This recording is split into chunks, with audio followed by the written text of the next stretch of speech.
Okay, a little after 6 o'clock, we're going to go ahead and call the meeting of the Bedford Charter Township Planning Commission to order, and we'll start with the Pledge of Allegiance, please. Pledge allegiance to the flag of the United States of America, to the republic for which it stands, one nation, under God, indivisible, with liberty and justice for all. Thank you. Roll call when you're ready, Shirley. Trustee Stacy Greenwood. Present. Commissioners Claudia Brown, Here. Barbara Jones, Here. Kevin Bellison, Here. Mike Stab, Here. Shirley Tuggle. 6 commissioners and trustee quorum present. Thank you. Next item will be approval of the February 25th, 2025 special meeting agenda. Do I have a motion? A motion. I'll second. Barb and Claudia. Any discussion on this agenda?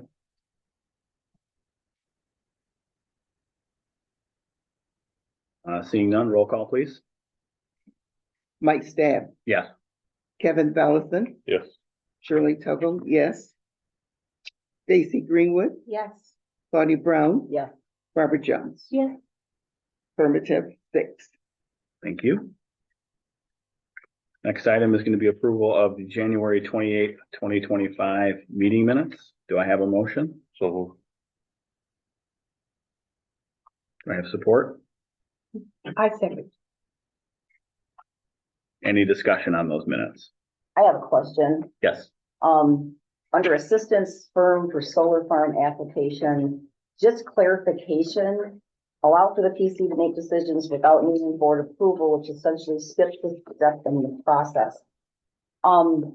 We didn't send this over to the board for approval.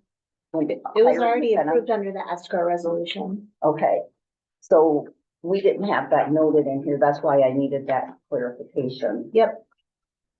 Okay. So you would like to Make the amendment. make that friendly amendment to that? Yeah. To clarify that specifically? Yeah. That we didn't do that because it was already approved Through, through Do the escrow resolution. you want the Okay. resolution number for notation?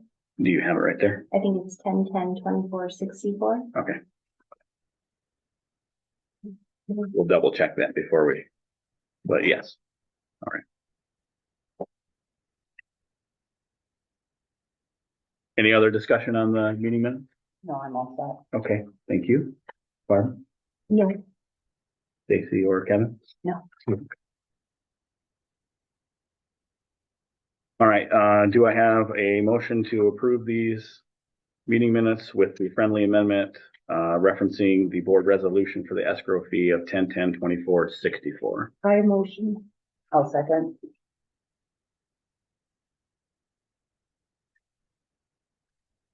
Roll call, please. Okay. Barb Jones, Yes. Kevin Bellison, Yes. Mike Stab, Yes. trustee Greenwood, Yes. Claudia Brown, Yes. Shirley Tuggle, yes. Affirmative 6. All right, thank you.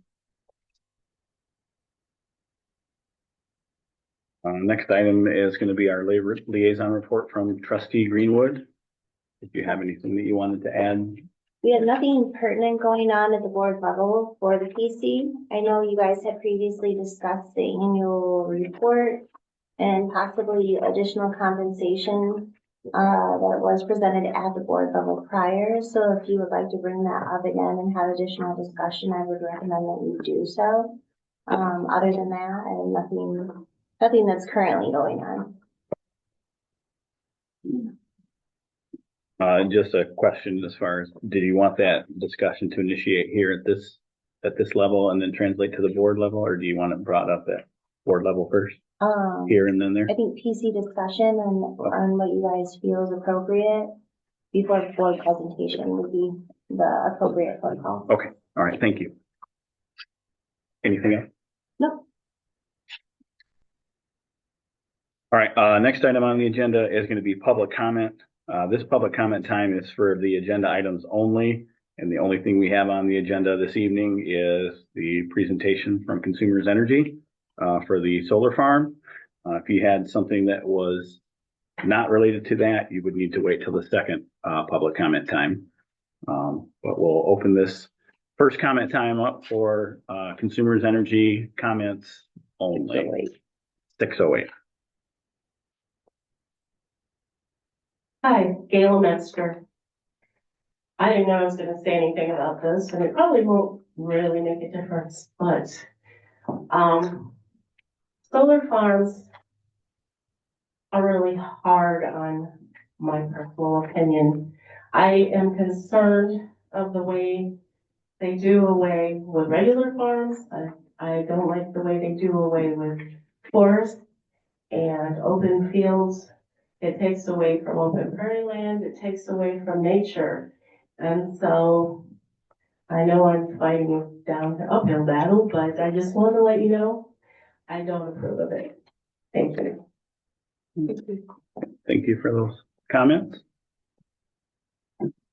Are there any other comments from the public on the Consumers Energy presentation solar farm at this time? Okay, we'll close that at 6:10.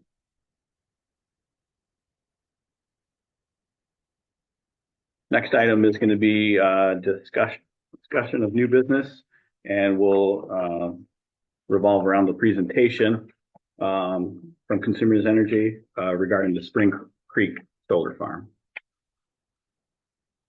So which one of you is going to step up to the podium, I guess? I'll give her a shot. Okay. We have the rest of our project teams here as well, but I'll run through the slide deck if that's okay. And if there's any questions along the way, feel free to let me know. And one of us, either myself or someone from the project team, will be able to answer those questions for you. As it's on the screen behind you, the Spring Creek Solar Facility is the project that we are here tonight to discuss and to present to the Planning Commission and to the public. Just very quickly, historic. We are a historic Michigan company. We've been serving the population in Michigan with gas and electric since 1886. It's almost 140 years. We are the largest combination utility company in the state of Michigan, once again providing gas and electric service currently to about 6.8 million residents. We have about 8,200 full-time employees, and we are one of the state's largest landowners and taxpayers. And we are the largest taxable value in terms of real estate in Calhoun County at $156 million. So similar to a township master plan, Consumers Energy has a clean energy plan that we have to present to the MPSC to let the state know how we're going to produce clean energy or energy in general to our residents and how we're going to do it at an affordable rate. So with our 2025 our most recent update, we are planning to close our last coal plant this year. That's the Campbell plant over on Lake Michigan. So much of that power from our coal plants is being converted or transferred over to renewables. But like I mentioned, our last coal plant closes yet this year as part of that clean energy plan. Now, Spring Creek Renewable Energy Center, we call it an energy center because this is kind of unique, I think, for the industry, not just ourselves. But Spring Creek, as you're probably well aware, we have purchased quite a bit of property between Berry County and Calhoun County. Basically, the Spring Creek farm. This particular farm is a dairy farm that continues to operate with us being the primary owner, but we do lease out the farm itself. So the dairy farm continues to operate. We also are in the process of constructing a renewable natural gas facility, a digester at the farm, utilizing the cow manure to produce natural gas, as well as the solar farm that we're discussing this evening. So why renewables? In recent years, renewables have gotten increasingly cost competitive. We have customer demands. When I say customer demands, not just our own residential customers, but our large use customers, your Fords, your Walmarts, your Meijer. They sign up for voluntary pricing programs that pay for much of this themselves. They pay a premium for electricity, so we can do these green energy or these renewable energy projects. That's where much of this would come from. Cost stability, lower maintenance and operating costs versus, say, a coal plant. In that renewable energy plan that I mentioned earlier, it was estimated that by doing renewables versus retrofitting our coal plants or even building a new one, we're going to save our customers $600 million by doing this as opposed to renovating our coal plants. They have reduced environmental impacts, and recent state legislation also pushes this renewable goal forward. So you folks are probably well aware. I more or less want to talk about Act 235, which maybe not everybody knows about. Act 233 was the state's legislation that basically preempts local zoning when we can't come to an agreement on an ordinance. Act 235 is the other part of that legislation that basically dictates how we have to produce power. So through that act, Public Act 235 of 2003, which is the Clean and Renewable Energy and Energy Waste Elimination Act, or Reduction Act, excuse me. Renewable energy we have to be 15% renewable by 2029. We're in compliance there currently. We have to be 50% renewable by 2030 and 60% by 2035. Now, when we say renewable, that includes wind, solar, hydro, geothermal, and methane digesters, the RNG that I mentioned up at the farm. We also, as part of that act, have to have energy storage facilities, batteries. We have to have 2,500 megawatts online by 2030 and 4,000 megawatts by 2040. That's not all of it. We still have another part, which is what they consider clean energy. So we have to be 80% clean by 2030 and 100% clean by 2035 and beyond. So clean includes the renewables and then also nuclear and natural gas with carbon capture of at least 90% effectiveness. So we are working on those aspects as well. Not so much the nuclear at this point in time, but natural gas we're looking into as well, because we're not putting all of our eggs in one basket with renewables. Obviously, we have to have natural gas as our base. So we're not backing off on that. We actually purchased another natural gas plant, and we're looking at others in the near future. So the project summary, Spring Creek, as mentioned, Spring Creek Solar. We are the owner. We are the operator. It would be when it gets constructed. Total acres for the entire project, not strictly Bedford Township, but the entire project is 1,925 acres. 449 acres in Bedford Township. Of those 449, 79 acres are actually panels. So there's quite a bit of open space that's not being utilized for panels. Output, the overall project is 140 megawatts AC or 18.5 megawatt AC in Bedford Township for that portion. Panels are bifacial modules, which mean they capture sunlight on both sides, the front and the back. Households served from this project, approximately 25,000 homes would be serviced from this facility. And these will have a tracker system, a single axis tracker that will follow the sun from east to west during the course of the day. This also helps capture more electricity, obviously, during the course of a day. So our project timeline, this is the proposed timeline. The special land use application has been submitted. It's currently in review, and this is our first presentation of the overall project. We have scheduled construction to begin in the second quarter of this year. So later this summer, spring, summer, and then commercial operation in the second quarter of 2026. So it'll take about a year to construct. I put this slide in here just because it's a little easier than the site plans that the Planning Commission received. It's a little easier to read. So the bottom central part is the portion that's in Bedford Township. The rest to the north is in Berry County. You can kind of see the farms where the center right a little bit. That remains operational. All the blue are the paneled areas. And I'll get the next slide as a close-up of the Bedford Township portion. But you can see that most of it along Banfield Road and between Banfield and M37. So this is the close-up portion of the Bedford Township portion. This particular layout maintains all the required setbacks as prescribed by the ordinance. We And I'll show some other slides as well that show we maintain the setbacks from the existing wetlands, the creek. We leave most of the wood. I think there's a very little bit to the north there that we remove some trees, but for the most part, we're using the open space that's available. There would be one entrance along Banfield. There was also a question about overhead wires, and this illustration shows that as well. You see the small blue line going toward the north.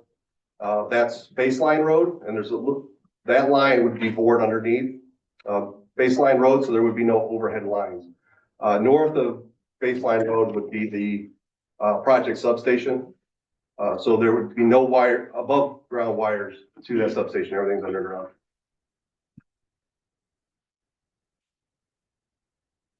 These are some renderings of this. Obviously, it says existing condition.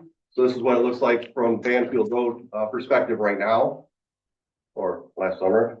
Not necessarily now with winter, but this is what it would look like with the 12-foot tall trees at the time of planting, with panels obviously being installed on the fence. Proposed after 5 years from planting. Again, from the same perspective. And then proposed after 10 years. So this is kind of an oblique aerial view of the facility. Banfield's on the right-hand side of the photo. Baseline is for the top right. You see the split there.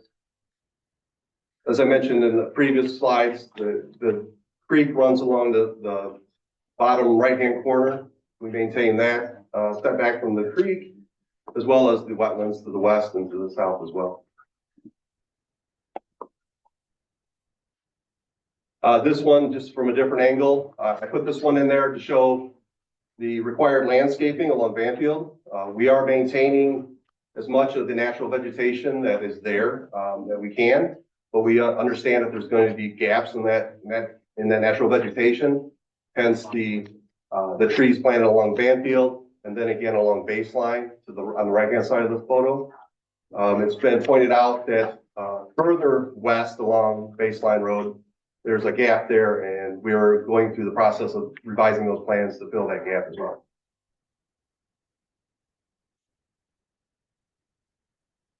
So going through the special land use standards, I didn't go over every single one, but hit the highlights here.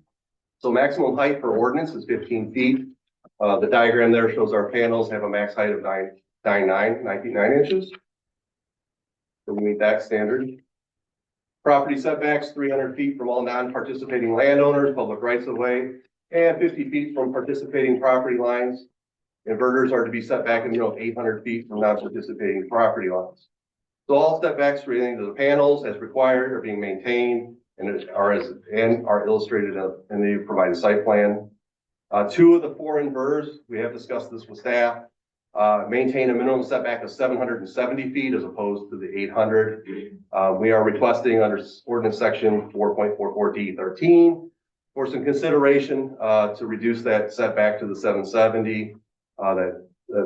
Mainly due to the fact that there is no homes within 2,000 feet of those inverters. I'll show you on the next slide here. Where the setbacks are located in relation to the property line and the neighboring property owners.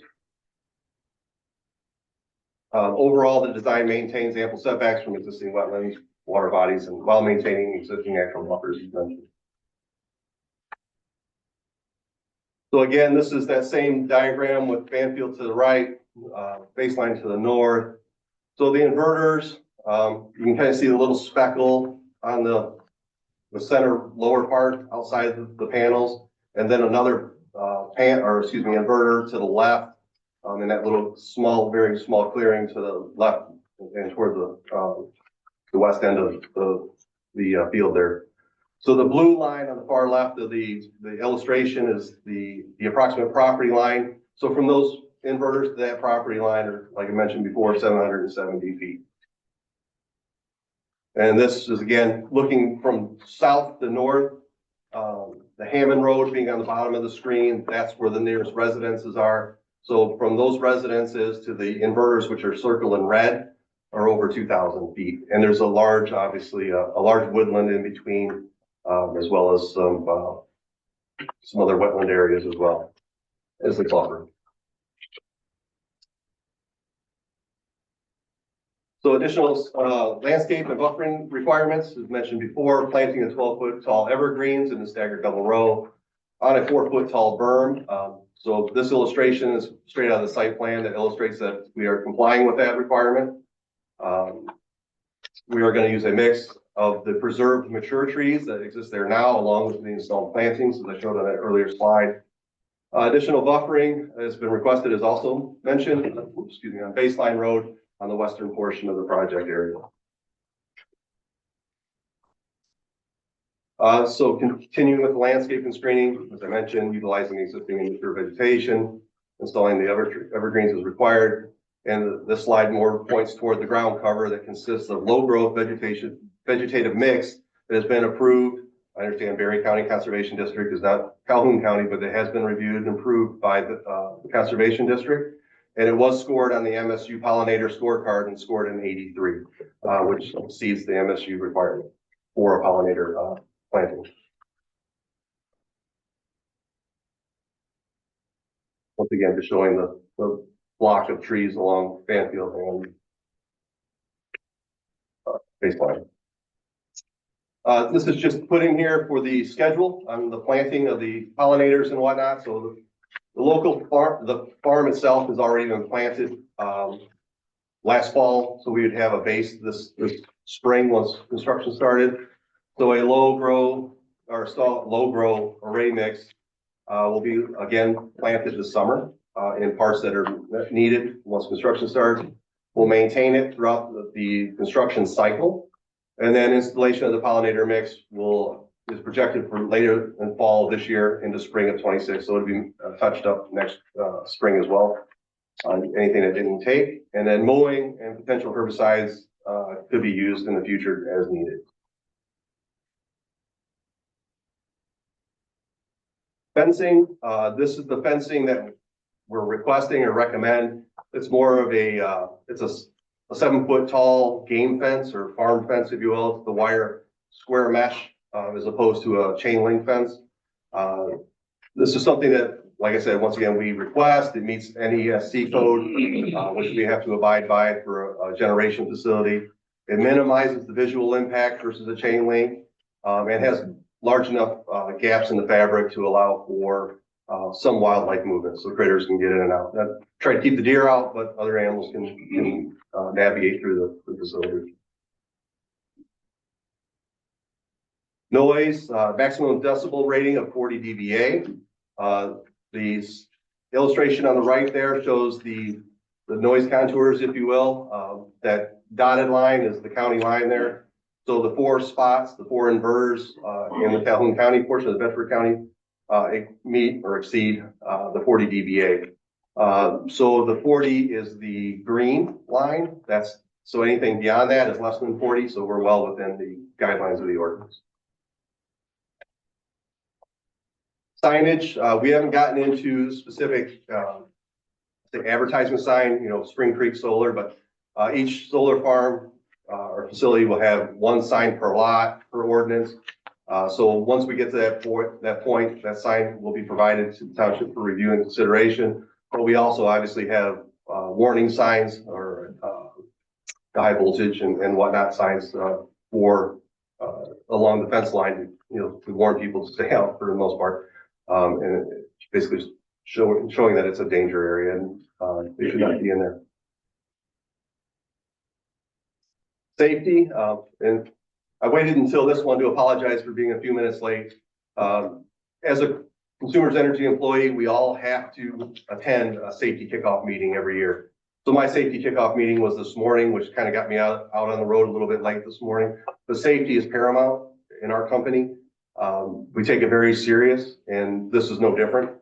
We have provided an emergency action plan, an operation and maintenance plan as part of our permit application. We do offer free operational tours provided by our crews to any and all requesting first responders, so they can walk the facility, get familiar with it should something occur in the future.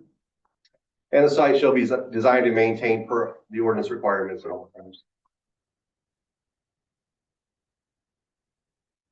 Outside agency permits, the pre-application meeting was held with Eagle last summer in July of 24. Required Eagle applications were submitted in November and continue through their review process. The notice of coverage for soil erosion sedimentation control will be submitted spring of 25, so later this spring. Plans have been provided to the Drain Commissioner's office and are in review and comment as of last May.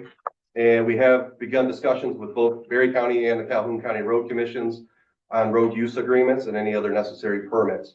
Currently for Calhoun County, we're waiting on their draft. It's with their attorney right now. As soon as we get it, we'll be able to review it. We did have a meeting with the Calhoun County Road Commission just to discuss where that process was and what they're kind of anticipating from us. They are considering or requesting basically a base fee road use agreement, which would be a little bit different than what we're used to. We're used to being responsible for any damage or whatnot to the roads. But they're asking for kind of a pay up front, and then we're hands off from there. They would maintain it and make any repairs, obviously with our funds. We haven't gotten to a number yet. They haven't disclosed what they're looking for, but that's the avenue that they're going for right now. So as soon as we get that, we'll know more. But we are responsible for the roads. So we have provided a transportation plan also as part of our permit application. And for Bedford Township, there's one single point of access to the solar facility on Banfield Road. On that illustration, it's indicated by CWA 04. Obviously, the majority of the other entrances are in Berry County. But in terms of traffic, per our design, we're looking at 10 truck loads per day, panels and equipment, 51 truck loads per week, or for the entire project, 1521, excuse me. So once again, like I said, we're looking to enter into those road use agreements with both county road agencies. Decommissioning plan, also required by ordinance. The decommissioning plan and a cost estimate have been provided as part of our review. All required sureties will be posted with the applicable agencies prior to the start of construction.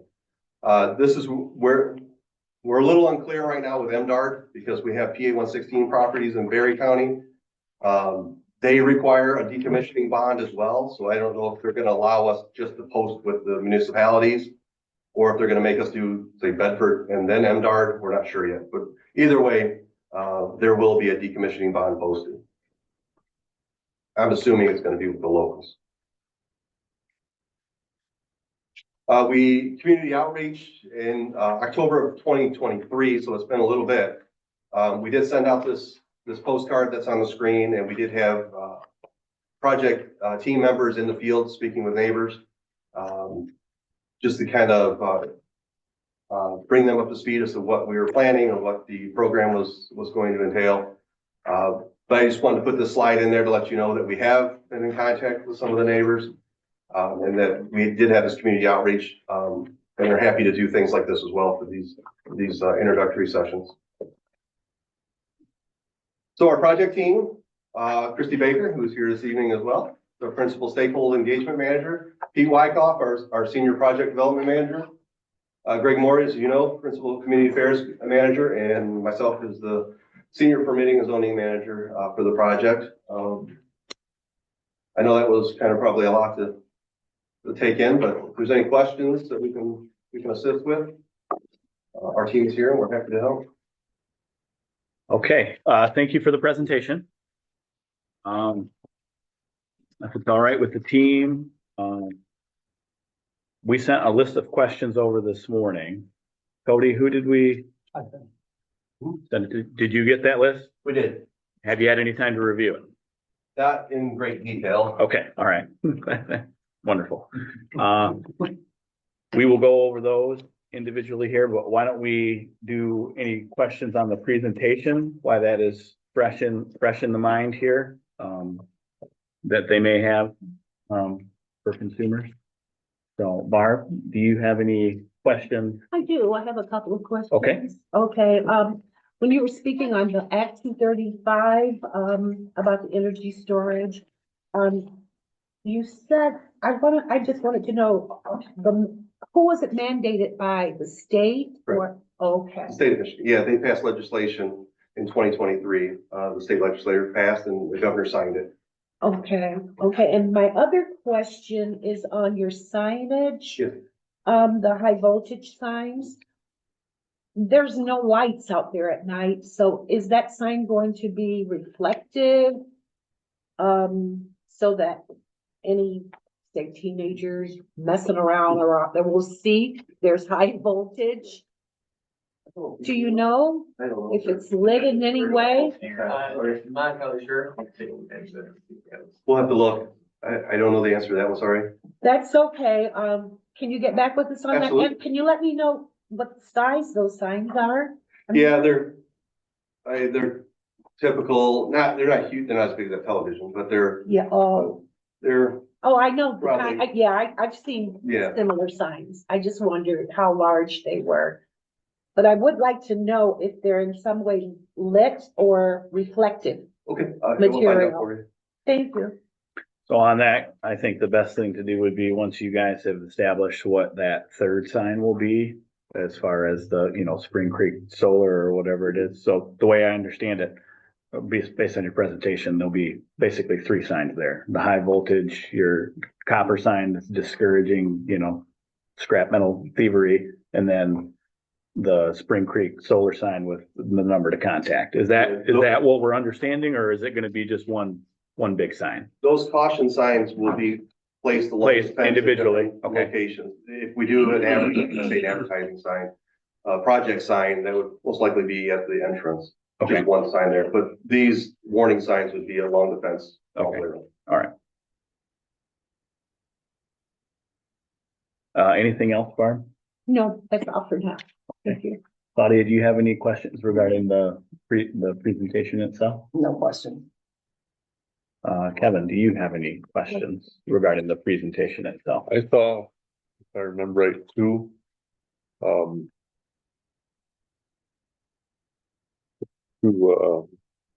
gotta get to it, sorry. Should have got back to it earlier, but where's the battery storage? You want it to be two in Bedford? No, I'm sorry. There's no batteries. Or are you talking inverter? Inverter. So the Okay. screen there, the two red circles are inverter pads. Okay, Inverters, no batteries. okay, There's Yeah. four total. Four total inverters. Two don't meet the setback. The two bottom ones. Yeah, I don't know. And Just got a point on it? these right here.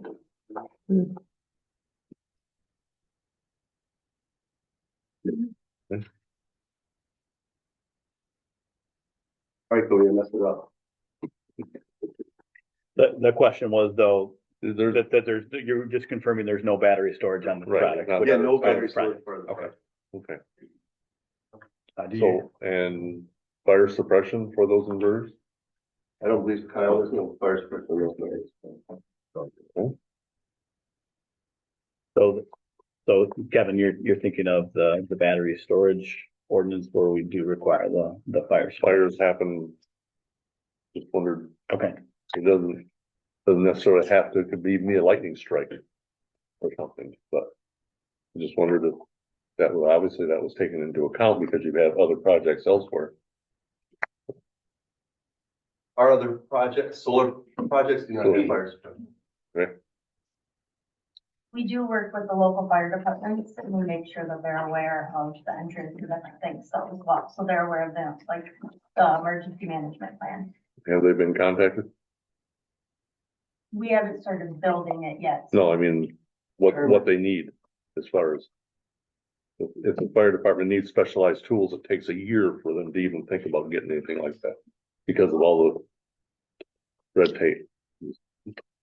Just, We Just just curious. as a plan, I don't know, I'm assuming it made it to the fire department. I have shared it with them, yeah. okay. Thank you. Anything else to fill in on the? Not this time. I just had a couple of quick, Stacy, do you want to go or do you want me to Go for it. go? Okay, just a couple of, I guess, concerns. So at the very beginning there, we're at, you've got listed in the slide that Bedford's going to be 18.5 megawatts. Yes. So that's the third different number that I've been told. So we were told it was going to be 24.5. That's DC. Okay. All right, so when we're talking about the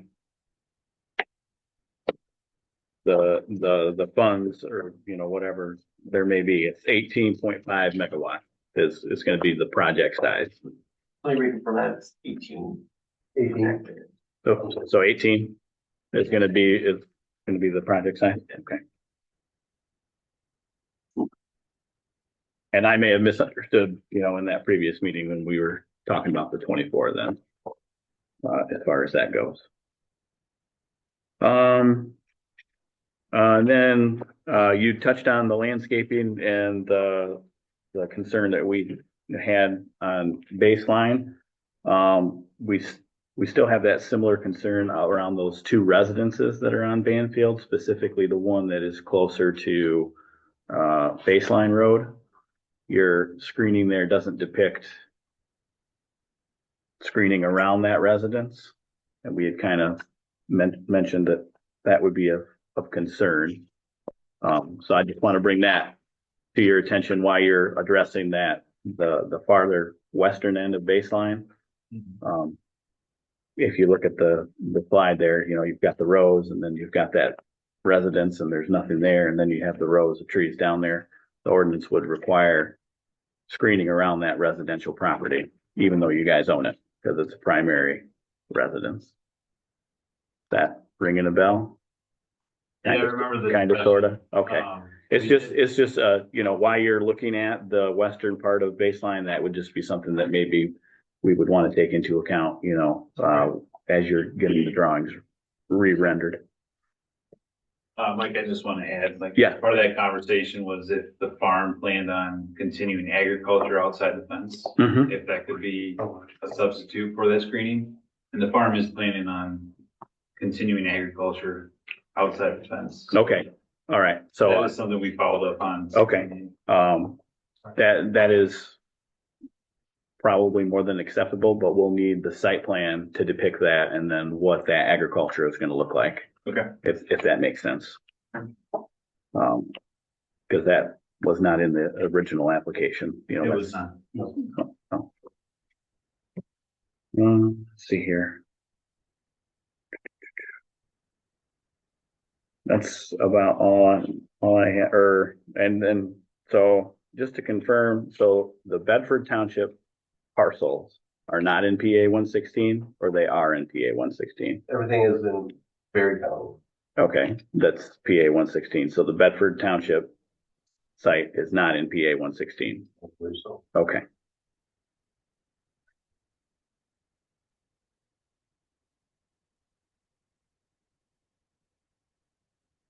That's about all I have right this second. Stacy, do you have some right off the bat there, or do you need a minute?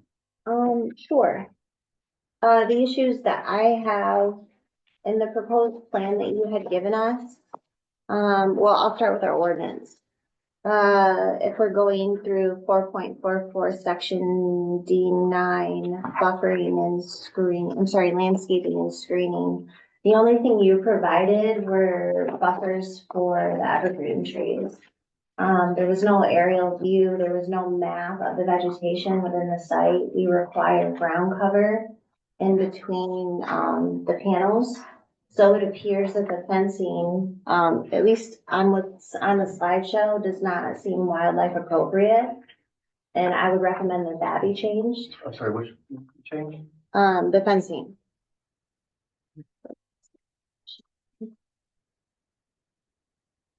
On the 6x6 straight line. Yes, the fencing does not seem wildlife friendly to me. And the purpose of having ground cover inside the area is so it wouldn't need to be mowed, animals can go through. It wouldn't prevent migration and traffic patterns by animals. And the fencing that you guys are showing doesn't seem appropriate for that. Also, in your proposed plan, you don't have anything for ground cover. You guys only covered buffers for the trees, that's it. We didn't provide the seed mix. No. You didn't provide an aerial view of where the ground cover would be. And my concern there is because when you were approved through Berry County, you were approved only doing the ground cover outside of the fenced-in area.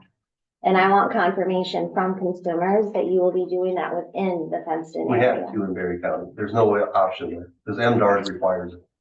Okay, according to the meeting minutes, that's not what you guys stated you were planning on doing.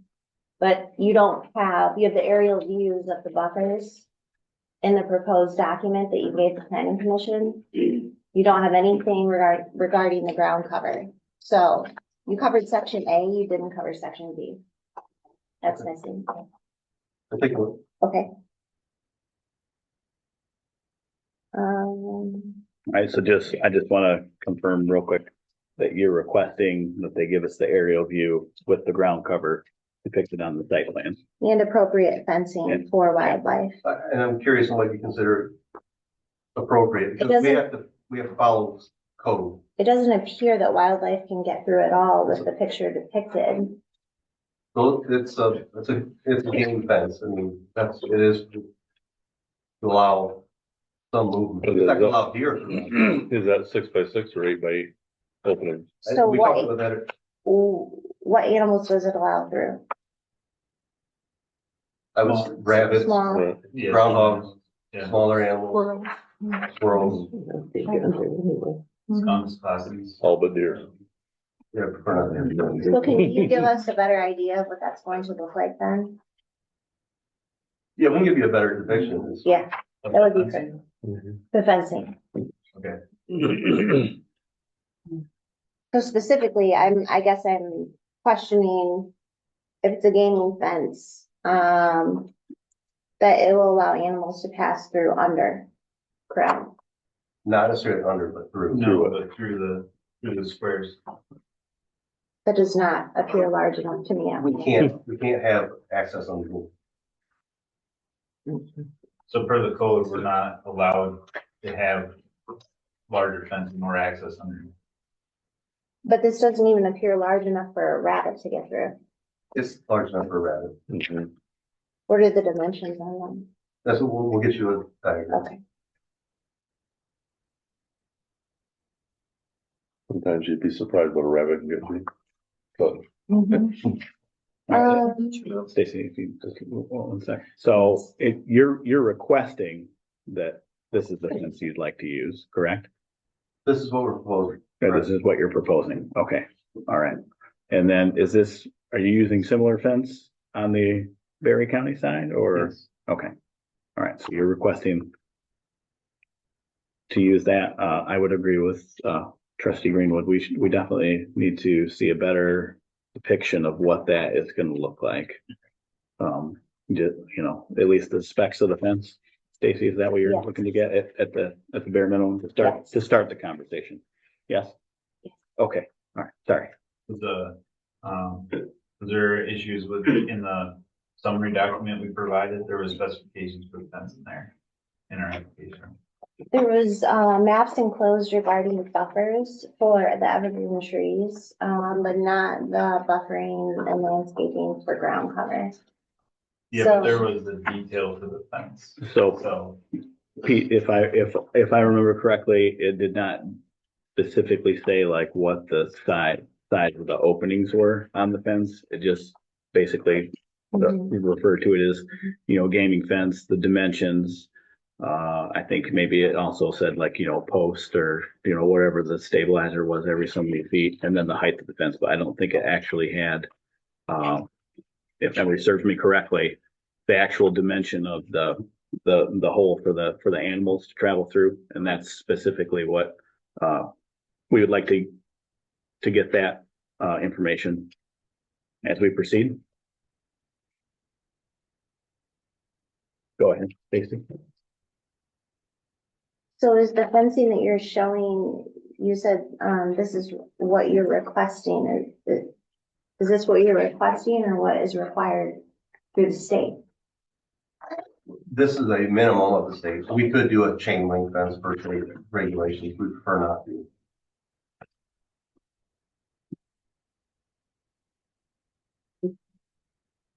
Are there any other things that you can do through the state? Other than chain link? It also has to comply with the NESC code, so that's also a restriction for us, but is there any other option, Kyle? More free than chain fence, I'm not. I mean, I've seen fences that are more vertical based with between 12 and 14 inches spaced apart, for animals to get through. That's the whole reason that we have pollinator plants and ground cover, is so we're not impeding the migration patterns and wildlife's ability to get through. We don't want this project to affect the wildlife in any way. I understand that. We have codes we have to follow as well. So we Right. get you. Right. And if there's flexibility on the fencing, then that's what we're asking. Yeah, there's not a whole lot of flexibility. on what we I can would do, like to but- know what the flexibility is.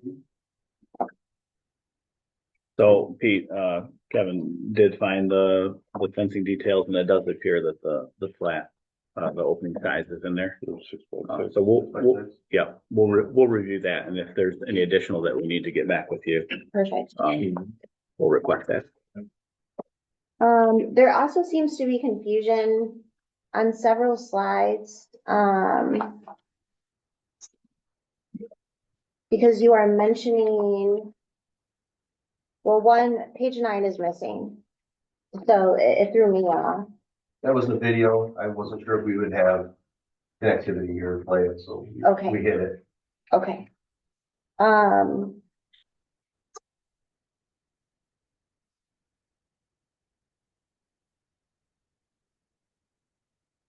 For your knowledge, the video was just showing that, it described the bifacial panels and how they collect sunlight from the backside Okay. and the tracking system. Okay. So in several of your slides, you're stating that you have received approval. A lot of this is involving Berry County. So to me, it creates confusion on what you guys have, what this presentation is including. We only want for Bedford. We don't care about Johnstown. What you're providing us is a mixture of Berry County and Bedford. And so it creates confusion on my end. I had to go through, I mean, in particular, who's talking to the Water Resource Commission, Calhoun? You have to, So we're talking to both the Drain Commissioner's Office in Calhoun as well as the Road Commission. so it appears to me that this was just kind of thrown together. Consumers Energy is proposed use for pollinator mix that has been reviewed and approved by the Berry County Conservation District, but we're not in Berry County. I understand they're not a regulatory body, it's a recommending body. There's one in Calhoun County that you prefer to have it reviewed by, we're happy to do it too. I'm not familiar with one in Calhoun County. Okay, so to me, it looks like you did a presentation for Berry County. No. And slapped something together at the last minute. No, ma'am, that is not the case at all. We had sent you. This is one big project. It's not as simple as a municipal break line for us. Eagle reviews this as a single project. Our governing bodies look at it as a single project. And we So- tried to divide it for this presentation, but letting you know where we are with the other side as well. Okay. So you stated you had already submitted applications for Eagle in Correct. your presentation for Bedford, For the whole project. for the whole project. Eagle's the state of Michigan, so it's. But you wouldn't ask for presentations for Bedford until the application approval. It's 30 days after approval, correct? No, absolutely not. It's a year process to get through that process. We can't wait until the local municipality approves it. Dutch, do you have any input on that? Well, so you're applying to Eagle for whatever permitting? Is that what I'm hearing? Correct. For whatever Eagle For permit the is. project, right? Correct. We can't stop someone from, applying to Eagle or something. They don't have local approvals in Bedford yet, and that they have to go through this process. So Eagle's gonna look at the entire, I understand that Eagle's gonna look at the entire project. They still need a local approval. Oh, yeah, absolutely. And that's what, what they're going through. So, without that local approval in Bedford, I don't think I don't think, even if they got their approvals through Eagle, they don't have local approval here. At least not yet. Okay. Okay, thank you. So I'm seeing a lot of discussion with Berry County. That's the issue that I have. This appears extremely vague.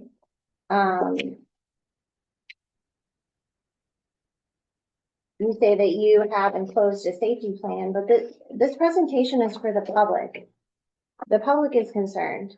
We have members that are coming up and saying that they're concerned about the project.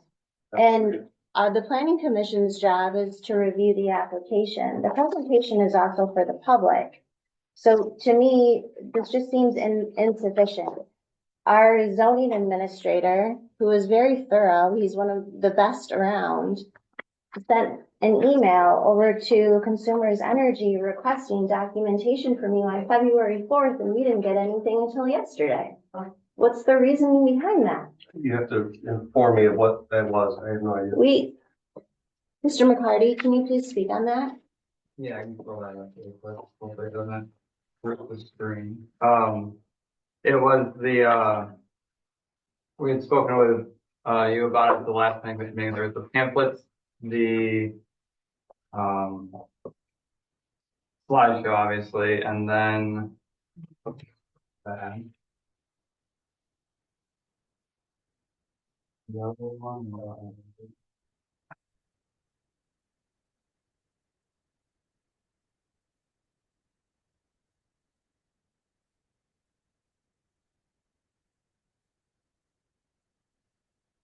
And reformatted environmental assessment, so we could get that onto the website, which we'd also talked about in the last meeting with you guys.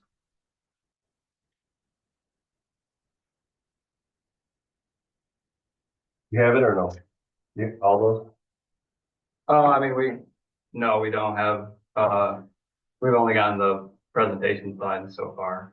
Here, so let me go ahead and I guess I'll step in here as chair and kind of clarify what's going on. So Trustee Greenwood is very frustrated that we didn't get the slides until yesterday, as am I. Because we did send out an email on the 4th of February requesting those additional items. That was prompted because I, as the chair, requested them so that we could get a packet out so that the public had access to things well beforehand, because that's how we do things around here. We understand that, sometimes things get lost in translation and whatnot. We did send another email out on Thursday evening or afternoon late, and then I believe Cody did finally get some stuff yesterday. The environmental assessment we requested at the last PC meeting so that we could get that online, because our format and our website can't handle the 1,600 page document. Again, all to get it out online for the public. So that's what's driving a little bit of the frustration as far as some of the commission members go here. And then it was asked by one of the commissioners at the last meeting if we could get like a little pamphlet, I mean, nothing fancy here, but just something that could be left here at the township hall on the, on the table to, kind of show what's going on. A combination of some of these slides is really all that we were looking for. And again, the frustration is the breakdown in communication that we've had there. For whatever the reason. I mean, and we're here now, so let's try and make the most of what we can. So that's why you're you're getting a little bit of the wrath, because we typically as a commission do not like to operate that way, where we only have 24 hours to review something. We had some questions that we wanted to send over to you, but we needed to see these slides to kind of answer some of our own questions. And I mean, I share in Trustee Greenwood's frustration, because I spent my evening yesterday, as she spent hers, under the gun trying to review information that we should have had. So that's kind of the backstory on the frustration there. Do you have any other questions, Stacy? Just a couple. Okay, and we can always circle back to if you. We appreciate the email addresses and contacts for everyone. You also have another email at the bottom, kind of a generic. Project specific. If residents have an issue, which email would they use? Who's the point? Appeal. Yep. Okay.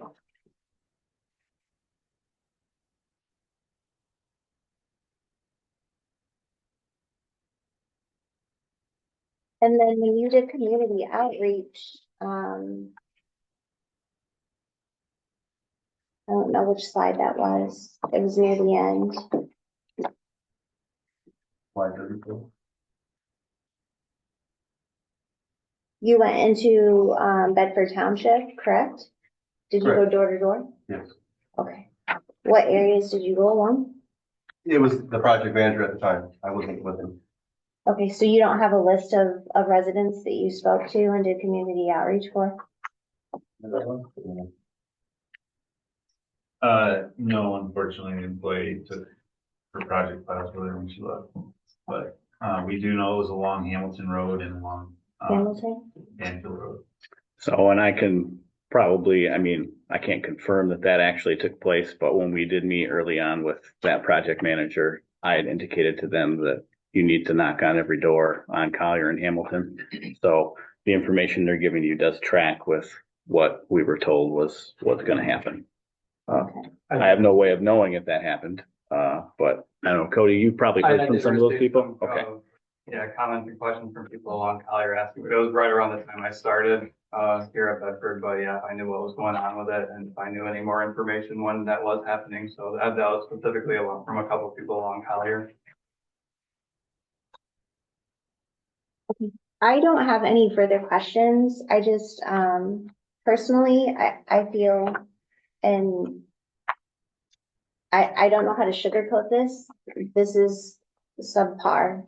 This is not the standard that I would submit as a proposal for a project. You guys have been given a month to develop comprehensive slides specific to Bedford for the residents. This is public relations presentation for the public, so they understand the project. We understand that you submitted a safety plan within your proposal, but having a slide stating that you just did that tells the residents nothing. What would you like on that? That was a very complex. There's no way I could fit that on a slide. You don't have to. You can do a summary. Okay. Yeah. Is there an issue with doing that for residents? I guess, because you seem frustrated. But is the application made available to the resident? So let me just, let me see if we can't bridge the gap here a little bit. Yes, the application is online, but that is a very lengthy application. I guess along the sorts. So we're going to try and, we're not going to try. We will get the summary environmental report, hopefully reformatted from you guys that we can post online. Can we do something similar for the safety report as well? I think the environmental is much easier to break. Okay. Because there's the summary. Okay. And all the data. Yeah. Break it. I'd have to look at safety. I don't know if there's a good break point. Okay. If there's some way that we can maybe work together to try and, get that separated and get both of those things, posted individually, because they're referenced here or one of them is referenced in the slides. If we can maybe work together as, a team to try and figure that out, and get that out there. specifically so that, when the public has a safety concern that was referenced here. If there's any way we can do that, that would, We can look into that for you. okay. And that's what you're looking for, right? Yes, That's sir. Specifically, okay, Yes. I have no further questions. all right. Did anybody else have anything come up while we were doing that? So my question would Yep. be, is this what our solar farm is gonna look like out there? Is this just a picture? Is this similar to what we're gonna see once you're finished? Based on the prairie mix or the pollinator mix, that'd be a close representation of what you will have. Okay, okay, It's gonna be quite a distance from the road though, right, so you're not gonna see it. right. I mean, we're not gonna see it close up, but we're gonna see different colors and different levels of, Well, I mean, I would be very surprised that you'll be able to see it from the road in general. With the buffering. With Oh, the with bu- the with the buffering, buffer, right. yeah. Berm and close Okay. the tree. And then you just close it. Right. but it would look similar to on the inside. Okay, great. Any additional questions? No, sir. Okay, Joel, I feel bad, for you in a sense here, but do you want to step to the podium for those questions that we are going to go through and ask them individually? If you guys can give an answer, great. If not, then we'll just leave it at, we'll need to work together to get back together and get the answer so that it can be presented to the public. Is that We can give her a shot. okay? Down the road all day. So All right. I mean, Peter or Greg, anybody else want to, take the fire? No? Yeah, I think we'll No, all okay. participate, depending on the question. All right, sounds good. Everyone has their list, the list in front of them.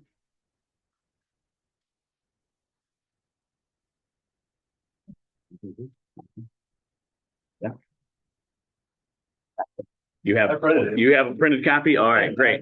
Okay. There's only a few that are out of order, but we're pretty much gonna go right on down that list. Claudia, if you want to start us off? Okay, question number 1. Will consumers comply with all applicable local, state, and federal laws and regulations and provide evidence of all necessary permits demonstrating compliance to the zoning administrator prior to performing any work requiring that permit? I understand this is a requirement of your ordinance, so we will comply with your ordinance and all state and federal laws. Okay, great. Number 2, will consumers provide the township with a list of anticipated non-township permits for the project and an estimated approval dates for those permits? If we're discussing state permits, that would be part of that initial submittal, or as you mentioned in question 1.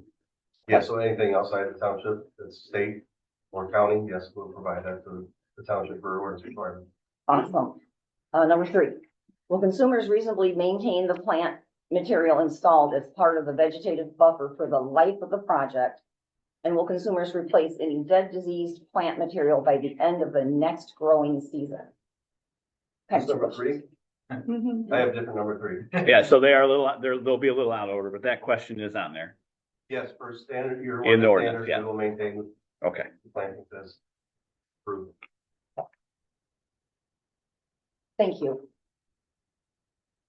All right, so next, so based upon your presentation there, will consumers execute a decommissioning agreement with the township that outlines the specific decommissioning requirements for this project? Whatever the ordinance requires. Is what you're gonna do. Okay, perfect. So, and I guess you've touched on this already, but will consumers commit to providing the decommissioning bond reflective of the actual cost of decommissioning, not salvage value with the township? It sounds like we have a little bit more investigation to go on that. With them, or not so much with you. Okay, Your all right. ordinance. All right, so your intent is to provide the decommissioning bond for non-salvage value with the township, to the township, yes? Is the non-salvage value part of the ordinance? I don't know. Whatever the ordinance says, we will provide. Okay, all right, so your application references salvage value, but our ordinance does not. Then we'll give you the non. Okay. All right.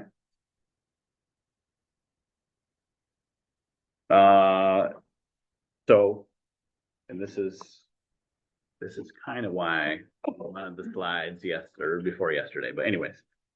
Will consumers consult with the Calhoun County Road Department and comply with any requirements or conditions that they may require prior to any construction? So you're consulting with them. Is your anticipation that you're going to be able to hash out an agreement, or may that be premature because they've not gotten back to you with what you're looking for? I believe we'll get there, but we just have to see the Okay. agreement yet. Right. But you're anticipating that whatever they'll come back with, you'll do an agreement, execute an agreement with them. Correct. Okay. We'll execute an agreement with them. And then lastly, will consumers provide the township notice if the project is transferable to another party? I think it's required by law anyway. If we Is it? transfer ownership, your Okay. assessor's gonna find out about it. Okay. Do a property transfer if it is.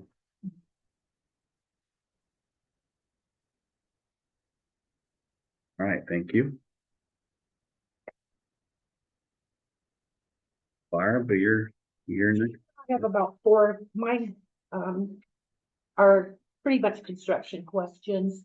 Will consumers, before construction begins, submit construction drawings and, construction schedule to Bedford? Will we get right before the final site plan for the project? Do you know? Well, I'm sure we can provide it. Certainly providing these guys, Okay, I'm just trying to think. The person who does that schedule isn't sitting here, so I don't want to speak for them, but I don't foresee that being an issue. I mean, if it needs to be a get back to us yeah, answer, that's totally fine too. sure. So you're asking if we're gonna provide an updated site plan? Well, yeah, construction drawings, based on the final site plan, as well as a construction schedule based on the available information at that time. Yeah, I don't see it. Another question I have. Before we continue, can I ask a question about Sure. construction drawings? Because we have a lot of different phases of construction. I guess we have different drawings for different types of things. Structural, civil, Yeah, a lot of them, electrical. yeah, I mean, a lot of them were in the big report we already looked over. A lot of the wiring and all that stuff, but you know, specifically to Bedford Township, we don't, again, kind of like Stacy said, we don't care what's happening over on Berry or anything, but specifically on the Bedford side. So you want a copy of all of the different plan sets? So I will, can I clarify, Barb? sure, you Okay. can, yeah. So what we are specifically looking for here is before you start construction, we would like to see, if there's any changes between now and your approval, that may come about, what the final drawing, and then, basically what is that gonna look like? Like 3 phases of construction. I do not think it needs to be as detailed as, we're gonna, see the pylons and then see this, see all the white, I mean, we No, have we don't most of need those that. details in there.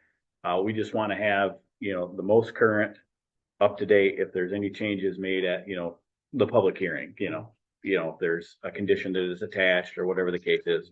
Before you start construction, we'd like to see the site plan and the drawings reflect what was approved. Now, maybe that's no different than what you already have right now. I mean, I don't know. We're Yeah. not there yet. But does that answer your question, Pete? Yeah. But No, some- that's Yeah, because helpful. sometimes things change at the last minute, so we just want to be up to date on everything. Okay, understand? Okay, well, another question is, will you deliver a written notice at the start of the construction, to our township at least 7 days prior to the start of the construction activity? Can we have that? Do you know? A written notice of some type? I mean, there should be some kind of construction schedule. I would imagine that somebody could let us know when it's gonna start. That's for the neighbors as a courtesy regarding noise. If that Give makes them a sense. heads up. And to kind of clarify on the schedule, like specifically, like we're under the understanding that the pylon driving is gonna be like the noisiest portion. So roughly, how long do you think that's gonna take? You know, that's what, like, when we talk about construction schedule, that's the kind of information that we were looking at. And then just to clarify, as trustee Greenwood did, just so that the rest, so once it starts, the residents, know. Sure. My last question is, will consumers agree to certain hours of operation for the installation part of it, like between 7 to 7 PM or Monday through Friday?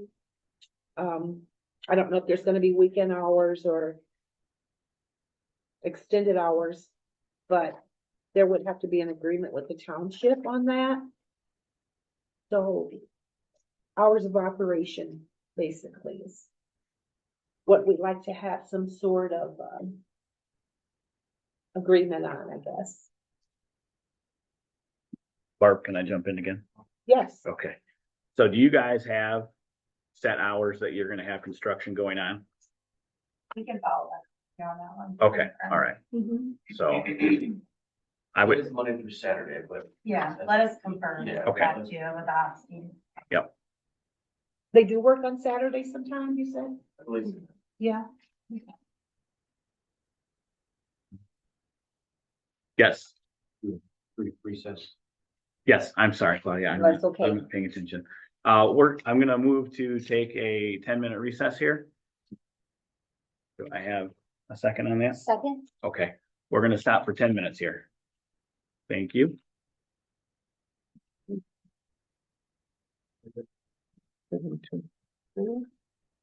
Okay, we're gonna reconvene here at 7:24. Before we get on to the next set of questions, I did want to clarify that last one that we asked about the hours of operation. Can you guys specifically provide, like, during the stages of construction, what you think those hours are gonna be? Summertime months, you may be inclined to work longer. Weekend hours and, specifically what your expectation is. Yep, we'll work with the ops team and get back to you. Okay, all right. Thank you.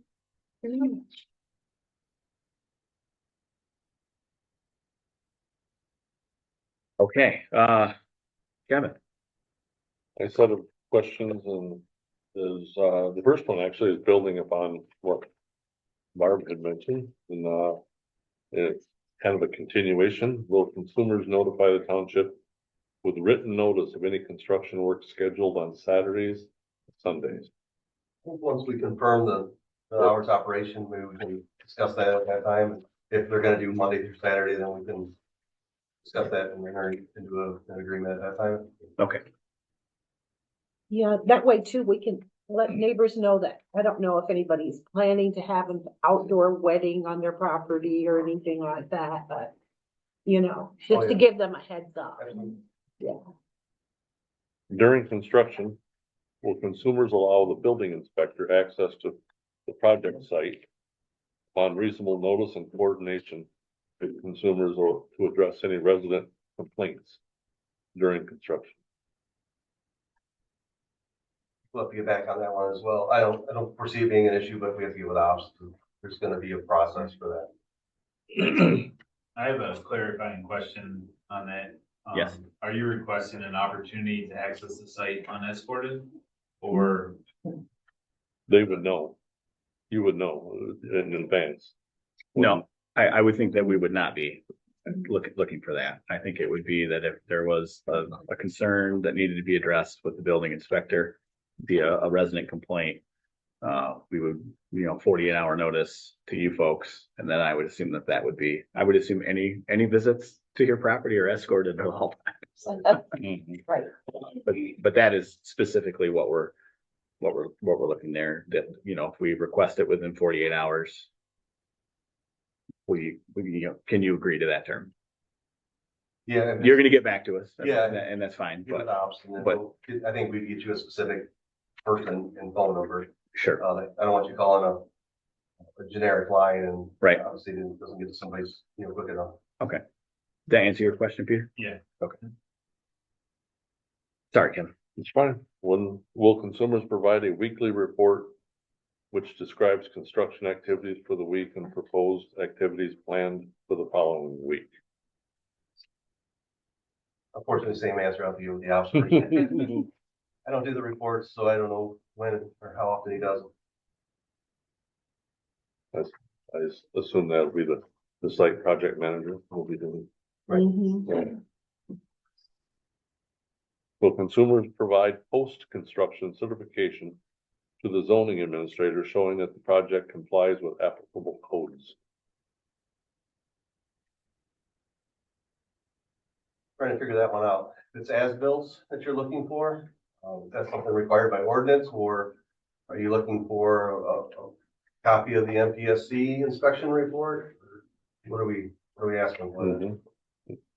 Seth, do you? We got MPSC, I'm sorry, we got the MPSC. that's what you're looking for?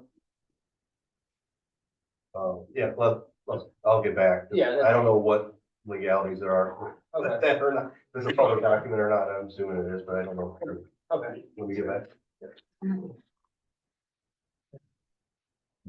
Kevin, anything else? Nope. Stacy? Will consumers cooperate with the township in providing necessary information and completing necessary forms in order for the township to apply for the Renewable Ready Committees or Communities Award administered by the Michigan Department of Environment and Great Lakes and Energy? Yes. And for clarification, we've already provided the developer paperwork. It was requested from us when Berry County submitted their application. So that side of it is already done. The developer side is already done.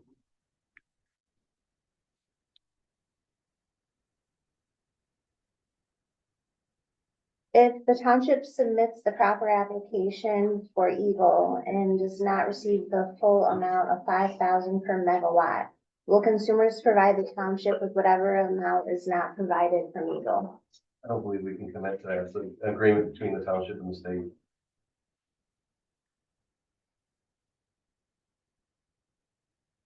So this is an agreement between consumers and Bedford, not between the township and the state. Not the community ready monies. We're asking, since Mr. Moore stated at the last meeting, 1 hour and 21 minutes in, that he wanted to make sure that Bedford gets in line with money. The request is, will you compensate Bedford if we do not receive that money because the money dries up or is unavailable for whatever And reason? the answer is no, we cannot commit. And I want to clarify. That was not what I was hitting at. My clarification was that you get in line as quickly as possible, and we want to make sure that you get in line as quickly as possible so that you qualify for those dollars. In the event that they might run out. So if they do run out, that will not be on us. That would be a And- recognition that you didn't get in line quick enough. Right, so my rebuttal for that is, you did say you wanted us to get in line as quickly as possible.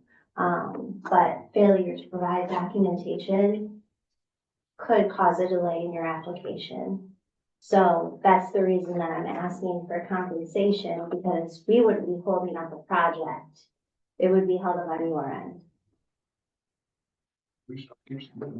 Everything's been submitted. If we need, I don't think we have clarification on all of our questions. But the site plan has been started. We don't And even have a the review. site plan is incomplete from what I've seen. We haven't But received a letter yet. we will go ahead and speak with McKenna. So your answer is no. Correct. We Okay. cannot commit to that.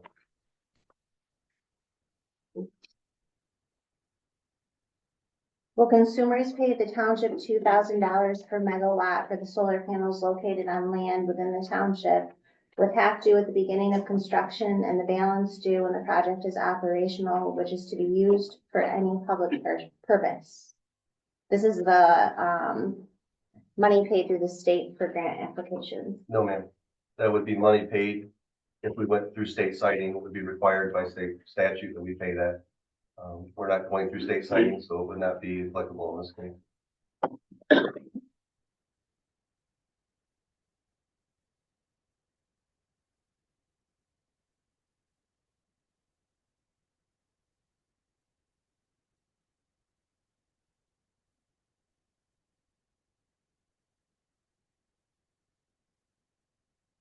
So the money guaranteed through the state is preemptive legislation. So you're stating on record that you are refusing to, include the coverage should the state not pay the township. I'm not committing to any payments. Not committing or no? I'm not committing to any payments at this point in time.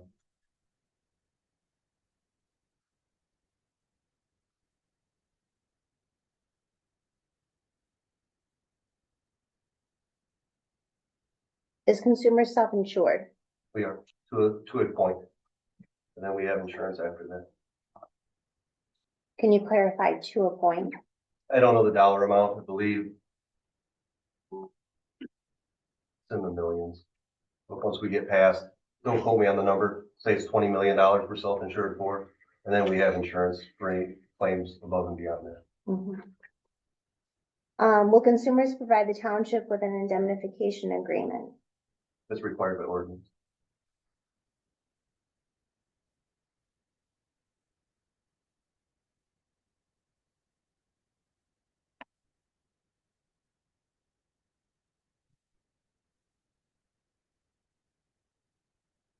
So we would require that as an added condition. Mutually between consumers and Bedford. I would have to see the indemnification language and run it through our risk management. Okay, so if we proposed, indemnification language, then we could negotiate that with you. I'll take it back to our folks, yes. Okay, that's all I have. Okay.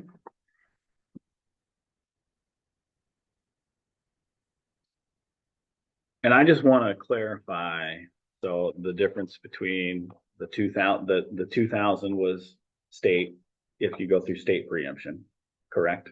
Correct. If we go through state citing as part of that process. All right, and you're not doing that, so that's why that is a no there.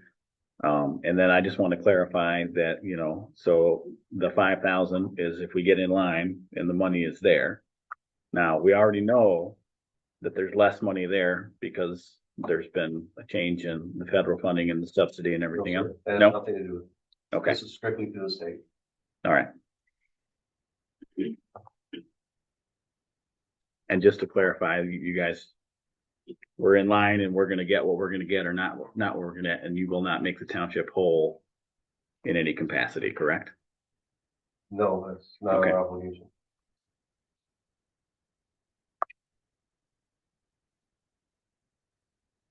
All right, Just to clarify on that, yeah, go going ahead. at regulated utility, Mhm. you can't just pay out money just to pay out money.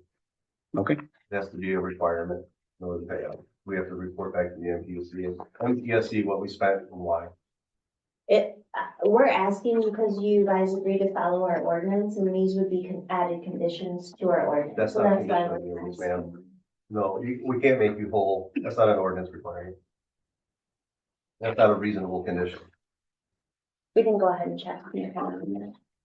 I would Thank you, though. suggest you check with your attorneys. The attorney is the one that helped us ask the questions, sir. Thank you, though. Well, we gave an answer and So we have no obligation to pay. that's okay. That's okay. If you are notifying the public that you won't do that, then that's fine. We have our answer on record. Appreciate it. thank you for the cooperation and the answers, on some of that. Those are the list of questions that we're, gonna ask for the evening as far as specific one goes. I went ahead and notated everything that we'll, circle back and, touch base with each other on. We certainly would like to see that process happen sooner rather than later, as I'm sure you are, so that we can discuss, possibly setting for the public hearing at some point. But we will not be setting for a public hearing until we get that information back and have some time to look at it. Yeah, May go ahead. I add additional questions? Absolutely. I was gonna give everybody one more time around the table. So, Okay. please. Can you establish what the solar panel components, and structures are made of and any potential environmental impacts that these could have if they're defective or damaged?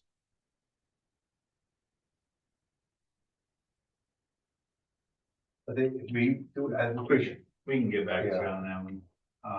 we can provide you with the SDS for the. Yeah, I thought the SDS sheets, that's what my question was gonna be, thought the SDS sheets were in the package provided. I This bel is not for the package, this is for the public. This is for the public presentation. To answer to the public, that's why I'm asking. We can have that ready for you at the public hearing. Okay. I don't have the package in front of me. so to answer your question, Joel, that is part of the application that was submitted, but, I guess to kind of piggyback off trustee Greenwood there, if we can have that broke down separately as, you know, maybe an additional presentation at the public hearing, we can just, you know, touch on that. The slides from the application at the time of the public hearing.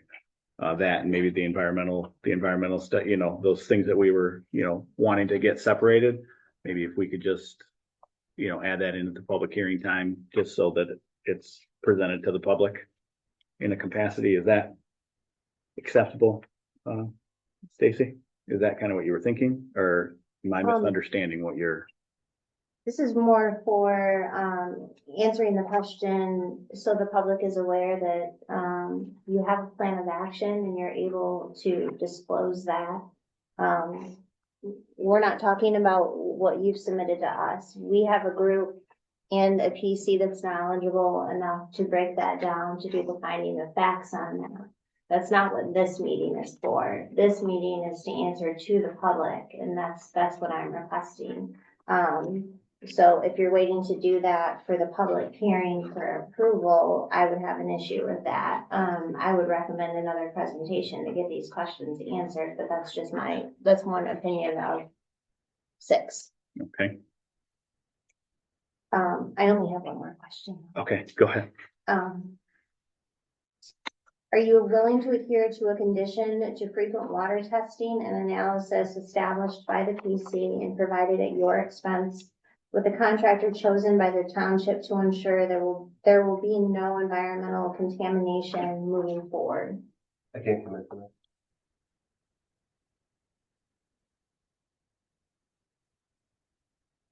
And I have no further question. Okay.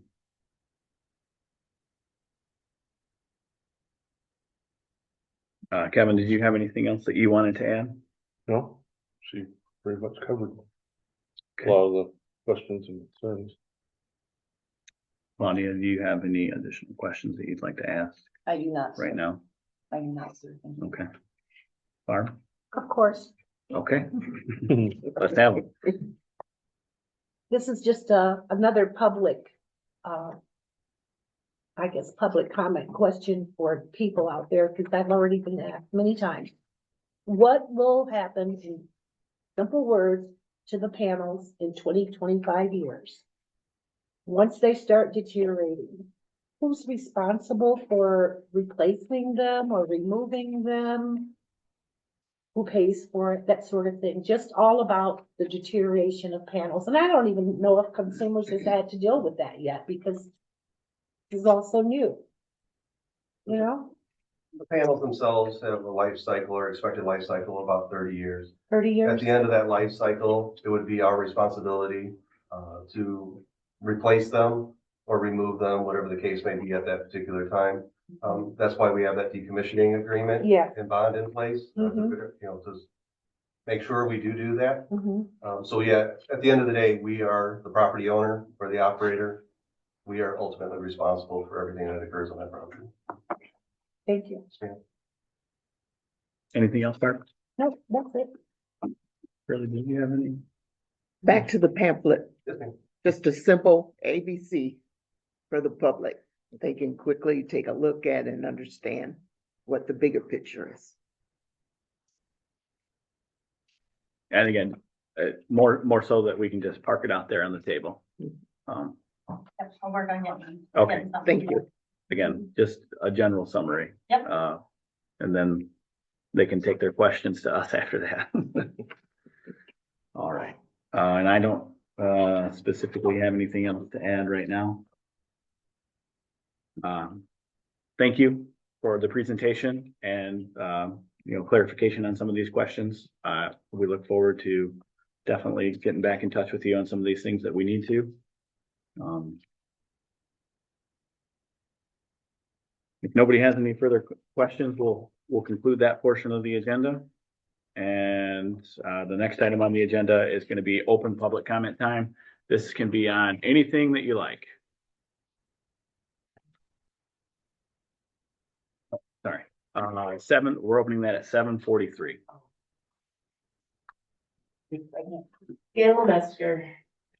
I just want to thank Stacy for putting so much thought into what she asked. It means a lot to see one of my trustees here, caring enough to reach that deep. And I also want to thank you for your presentation. It opened my eyes a bit more. I've seen a lot of solar farms around here that are purely ugly and they're right on top of the road. Right now, this looks a lot more inviting. I appreciate the, insect butterfly garden approach and screening. And the pictures I saw, you really don't see this big solar farm. A lot of it's the hills out there, I know. But I just hope that continues down the road. And I know, maybe you can't answer this for me, but my concern about this is what happens to all these panels when they wear out? Is this just a bunch of trash to go into our landfills? No, they get recycled. For sure. Yes, ma'am. That's the contract we have with our supplier. Okay. A little better. All right, I want to bring up one more item. As you know, I live within a half mile of the marijuana farm. I made a lot of phone calls, and so has my husband, about the bad odors for 3.5 years. And we've gotten a few, we thought we were getting someplace, but nothing happens. I want to bring up a couple things maybe you haven't been aware of. And that is, this last summer, we saw no wasps, no hornets, no yellow jackets around our property. We do know marijuana has pesticide in it, okay? So this is a big concern of mine. These creatures feed birds, and they're necessary. They pollinate, they are necessary. But we don't have any hornets' nests, nothing. I have 30 acres. I don't see any of it. Another thing is the whole 3.5 years they've had the farm open, the mosquito population has just dropped up.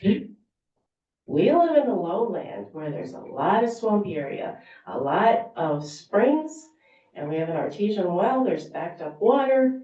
This isn't normal, this isn't good.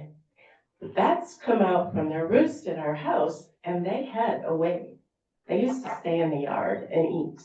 Now they go, if they go over towards the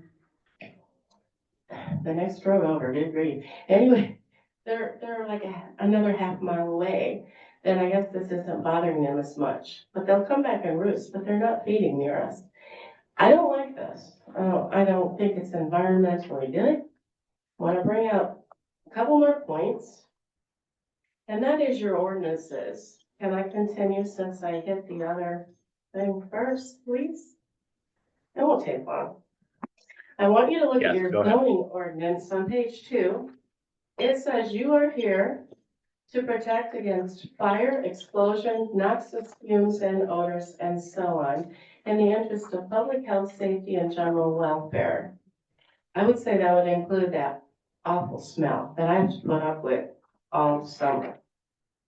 If you go to page 113 of that same ordinance, you will see that if you put in an animal-related place, if you have accumulation of manures and other solid waste, they will not adversely affect the adjoining parcels. I would much rather have an animal farm next to me.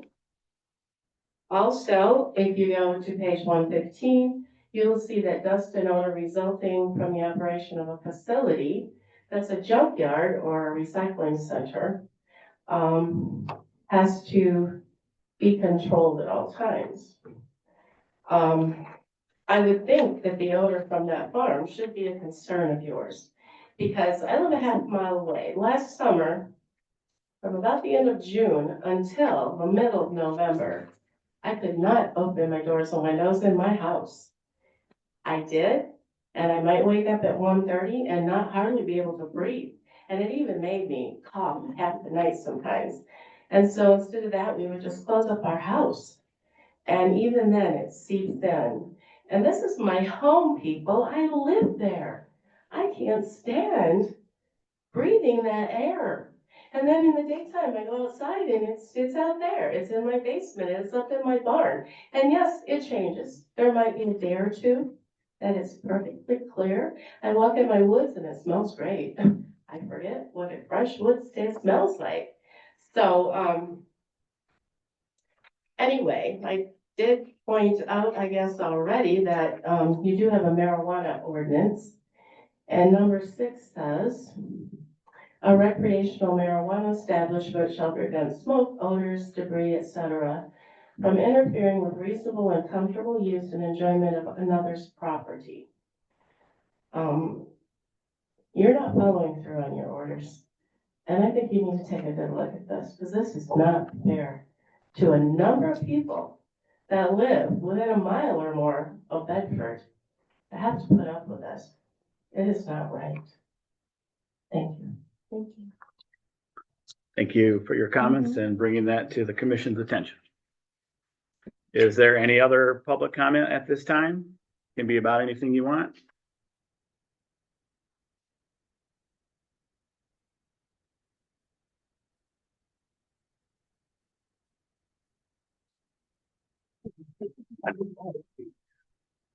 Gene McCabe, neighboring property on the other side of Collier. I just want to thank the commission for all their hard work. And I also want to thank consumers for clarifying so many things. I just want to point out one little issue, and that is the streams. 2 streams flow through the property. You have Spring Brook and you have 7 Mile Creek, which is coming from Bedford or from Berry County.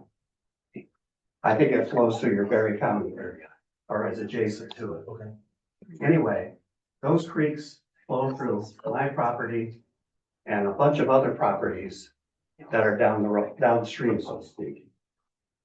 That is a big concern of all of us, is that there's no pollution associated with a solar farm. I think the buffer, provides for that, but I just want you to be aware of that's a big concern, not just of me, but everybody downstream. And the only other thing that is a concern is your pilings. Because we know what was buried on the Berry County side of property many years ago. And that was from, what was that PCB? I forgot which. PBB. And there's a bunch of dead cattle and feed that was buried and supposedly not disturbed on that property. So that's a concern. That's just what I wanted to say. Thank you. Thank you. Thank you. Thank you. Is there any other public comment at this time?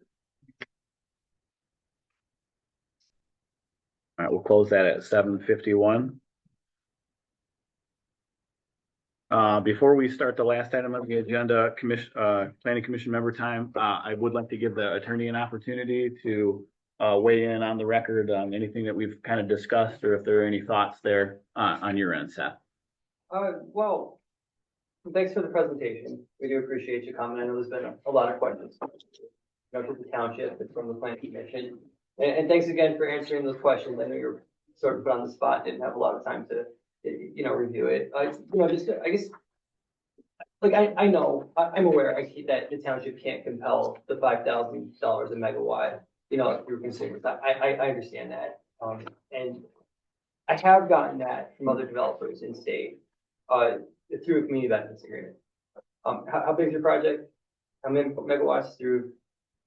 Is it like 125 or 150? 140. 140. I know there's only 18, I think, right? 18. And so 5,000 megawatts. Okay, so maybe what is that? Maybe 92,000. Again, we can't compel that. I know that, and we can't compel the 2,000 megawatt. I know that too. I think the township would appreciate it if you guys could at least circle back something in the form of a community benefits agreement. I'm aware of what these projects cost. Again, it's like It's not that much. I know they have a lot of expenses coming up, and I know they can't compel you to do it. But I'd appreciate if you guys could at least take it back and put some consideration into it. I know it would be appreciated by the community. That's really all I had. Thank you, Seth. We'll start with the planning commission member time. Claudia? Thank you for the presentation. It was very nice, very informative. Appreciate your time. And thank you everyone for coming.